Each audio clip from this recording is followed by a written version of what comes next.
Mistakes that can lead to anaerobic overtraining.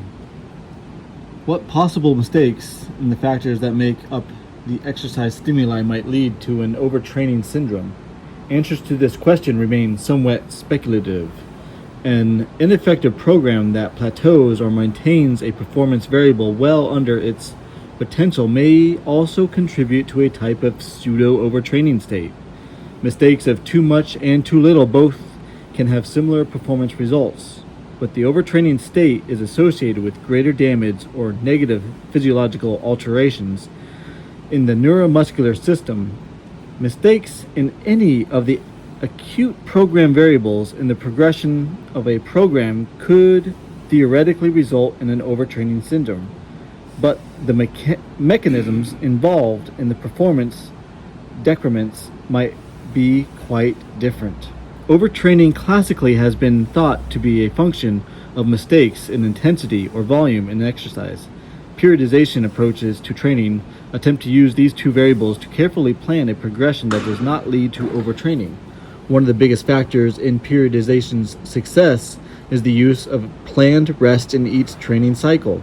As previously discussed, even one day of rest can have beneficial effects on force production. The choice of exercise involves a host of decisions, from the type of muscle action to the type of equipment used to the type of conditions in which the exercise stress takes place. Muscles actions can be performed using isometric, dynamic, concentric, or dynamic eccentric action. The common modes of exercise equipment are so-called isotonic, variable resistance, isokinetic, hydraulic, or pneumatic. Performing an exercise with inappropriate equipment could be the cause of a decrease in performance in overtraining syndrome. In a study by Newton et al., inappropriately hanging onto the bar and trying to perform speed repetitions resulting in a deceleration of movement and reduction in power in a bench press exercise. This was the opposite of what was intended by the concept of speed reps and was a mistake in the choice of equipment. That is, the accelerating mass of free weights or machines that creates momentum must be decelerated if the athlete hangs onto the bar to the end of the joint's range of motion. Therefore, a better choice may have been equipment that allows the weight to be released at the end of the range of motion. An example, medicine balls, or that does not have an accelerating mass that needs to be slowed down at the end of the range of motion. Isokinetic, hydraulic, and pneumatic devices. Such equipment would most likely not require a deceleration response or cause a reduction in power when the intensity was to train the body to accelerate a mass and develop greater power. Proper position and fit are vital to proper use and effective training, or overuse problems can arise. Equipment can be classified as fixed form or free form in nature. Fixed form equipment maintains the pattern of movement over a range of motion. Free form exercise uses free weights or machines that allow for multiple planes of movement and require balance. When a machine fixes the pattern of movement in an exercise, it determines the tissue that is recruited. Fixed form exercise equipment typically isolates muscles at the specific joint and is very effective in training the isolated muscles. So that if the exercise around a joint is not carefully balanced, an example, both quad and hamstring exercises in a program, strength imbalances can occur faster than with free weight training. A lack of variation in the pattern of the muscle fiber recruitment, no requirement for balance in multiple planes of movement, and less synergistic muscle use during the activity can diminish the specificity to actual sport or daily life activity. In addition, the strength and conditioning professional must take sure that the individual fits the equipment, so that inappropriate forces resulting from dramatic differences between strength curve of the individual and that of the machine do not contribute to overuse syndromes if the resistance is varied over the range of motion.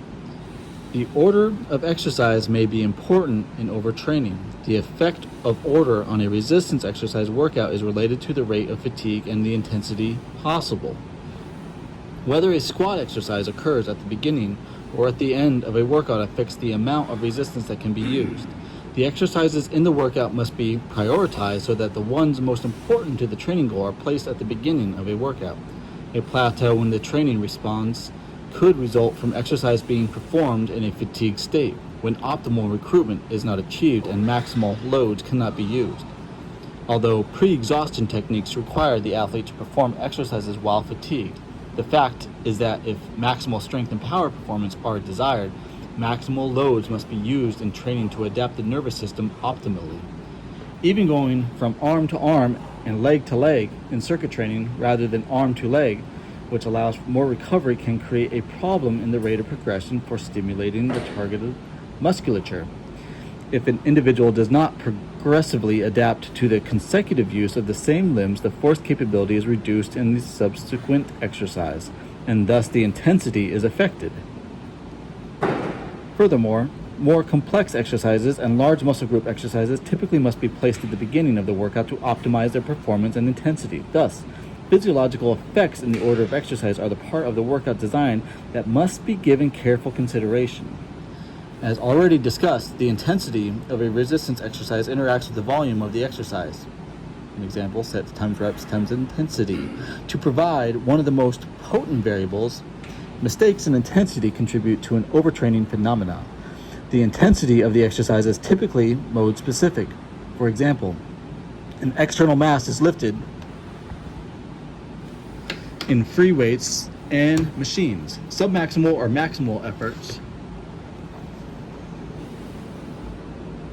is exerted in isometrics. A velocity of movement with maximal exertion is used in isokinetic resistance, and specific force settings, i.e. hydraulics and pneumatics, or band thickness, are used in a variety of other resistance modalities for resistance settings.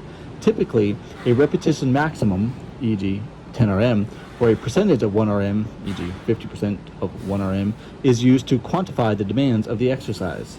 Too rapid a rate of progression in the resistance can lead to less than optimal training adaptations, or, as we have seen, a workout that is not normal, i.e. 10 sets of 1 RM every day for 2 weeks, can result in overtraining.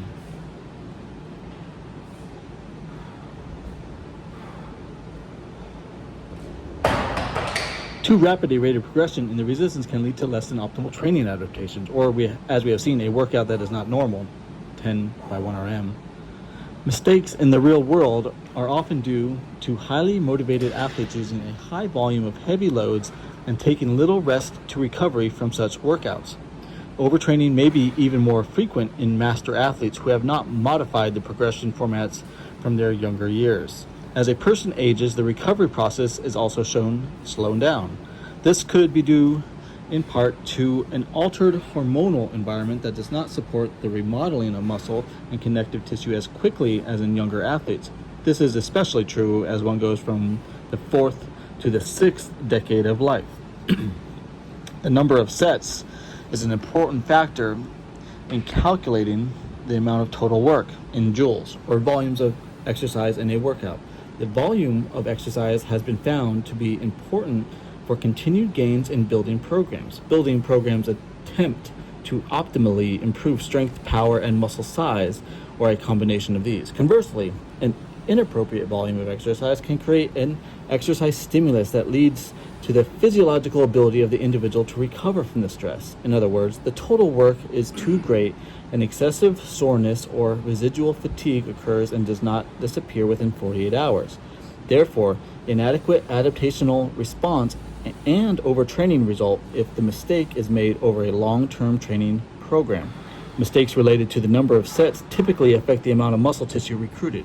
Because increased total work requires greater involvement of more motor units and thus greater tissue mass as fatigue accumulates, the volume of exercise also interacts with the intensity variable to create a volume-intensity interaction, which is why many people estimate total work as a function of sets times reps times intensity. If too much work is done too quickly, overtraining can occur due to the lack of tissue recovery.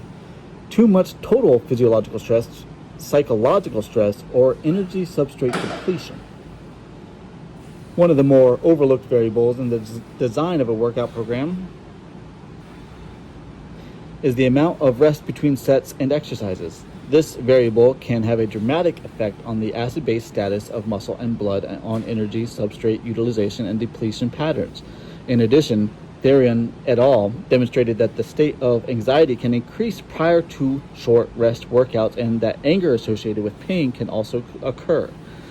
The physiological strain created by the shortest rest protocols with lighter intensities result in psychological stress and mental fatigue that may result in overtraining syndrome. Workouts using multiple exercises and multiple sets with 1 minute of rest periods can result in blood lactate concentrations greater than that of 10 millimoles per liter.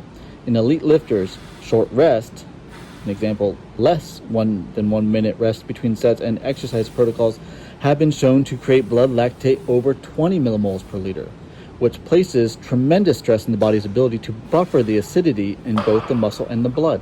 Muscle fatigue has been attributed to both hydrogen ions and lactate itself. Adequate time, about 8 weeks, is needed to develop the body's acid-base buffering system. An example, sodium bicarbonate system, phosphate mechanisms in the cell. The rate of progression with shorter rest protocols produces symptoms, nausea, dizziness, vomiting, fainting, that are counterproductive to optimal intensity and healthy lifting. Too great an acid load too early in a training program can lead to overtraining. Furthermore, serum cortisol elevation with exercise may not return to resting levels following the workout. It is possible that the catabolic environment this cortisol elevation causes, together with free radical formation, can contribute to further tissue breakdown. Mistakes in the rate at which rest periods are shortened can augment overtraining syndrome that may be starting from an other source. An example, too much exercise volume. Markers of anaerobic overtraining. The previously mentioned physiological response to anaerobic overtraining may be markers of an overtraining syndrome. The endocrine response, however, appears to require longer than 1 week of monitoring to serve as an adequate marker. The most effective markers are those associated with sympathetic overtraining syndrome because it may be the first response to anaerobic overtraining. Being watchful for overtraining-related performance decreases prior to the occurrence of a full-blown overtraining syndrome is vital. Yet, markers of overtraining are few in anaerobic training. A recent theory of the mechanisms of overtraining proposed that the central nervous system neurotransmitter serotonin is produced excessively. Serotonin is often associated with sleep and fatiguing conditions. The serotonin precursor, tryptophan, competes with the branched-chain amino acids, valine, leucine, and isoleucine. When crossing the blood-brain barrier, it has been theorized that dietary supplementation with branched-chain amino acids would decrease the levels of serotonin in the brain. Overtraining and supplementation studies with weightlifters, however, have not supported this theory. Markers of anaerobic training. More research is needed to clarify the monitoring problem. To date, only a few possible markers exist. Psychological effects: decreased desire to train, decreased joy from training. Acute epinephrine and norepinephrine increases beyond normal exercise-induced levels. Sympathetic overtraining system. Performance decrements, although these occur too late to be a good predictor. Unfortunately, because of the limited markers available for anaerobic overtraining, many athletes and coaches monitor the markers of aerobic overtraining while typically not working to monitor anaerobic overtraining.